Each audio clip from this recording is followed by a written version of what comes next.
ഫുക്രിയിലേക്ക് സ്വാഗതം. അർജന്റീന ലോകകപ്പിന്റെ ഫൈനലിൽ തുടർച്ചയായി രണ്ടാമത്തെ തവണയും അർജന്റീന ഫൈനലിൽ എത്തിയിരിക്കുന്നു. നിലവിലെ ചാമ്പ്യന്മാരാണ് അർജന്റീന. 1-2 ഗോളുകൾക്ക് സെമി ഫൈനലിൽ ഇംഗ്ലണ്ടിനെ വീഴ്ത്തിയാണ് അർജന്റീന ഫൈനലിൽ എത്തിയത്. കളിയുടെ രണ്ടാം പകുതിയുടെ 55-ാമത്തെ മിനിറ്റിൽ ഇംഗ്ലണ്ടാണ് ആദ്യ ഗോൾ അടിച്ച് മുന്നിലെത്തിയത്. ആന്റണി ഗോർഡൻ ആയിരുന്നു ഇംഗ്ലണ്ടിന് വേണ്ടി ഗോൾ അടിച്ചത്. പിന്നീട് നിരന്തരം അർജന്റീന പ്രസ് ചെയ്ത് കളിച്ചു. ഇംഗ്ലണ്ടിനെ പ്രതിരോധത്തിലേക്ക് തള്ളിവിട്ട അർജന്റീന 85-ാമത്തെ മിനിറ്റിൽ എൻസോ ഫെർണാണ്ടസിന്റെ അത്യുഗ്രൻ ലോങ് റേഞ്ചറിലൂടെ സമനില പിടിച്ചു. പിന്നീടും തുടർച്ചയായി പ്രസ് ചെയ്ത് കളിച്ച മക്കാലിസ്റ്ററുടെ ഒരു ഉഗ്രൻ അടി പോസ്റ്റിൽ തട്ടിത്തെറിച്ച അതേ പന്ത് മെസ്സി പിടിച്ചെടുത്ത് അതിഗംഭീരമായ ഒരു ക്രോസ് ലൗട്ടാറോ മാർട്ടിനസിന് കൊടുത്തു. ലൗട്ടാറോ മാർട്ടിനസിന്റെ അത്യുജ്വല ഹെഡർ ഗോൾ പോസ്റ്റിന്റെ വലതു മൂലയിലേക്ക് ചെന്ന് വീണു.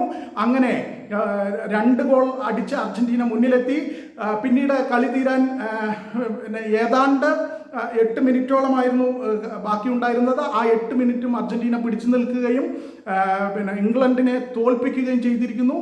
എന്തായാലും അത്യുജ്വലമായ കളിയായിരുന്നു എന്ന് പറയാതെ വയ്യ. മെസ്സിയെ ഉറക്കിക്കിടത്തും എന്ന് പറഞ്ഞ ഇംഗ്ലണ്ടിനെ മെസ്സി വിജയ ഗോളിന് അസിസ്റ്റ് ഒരുക്കിക്കൊണ്ട് മറുപടി കൊടുത്തു.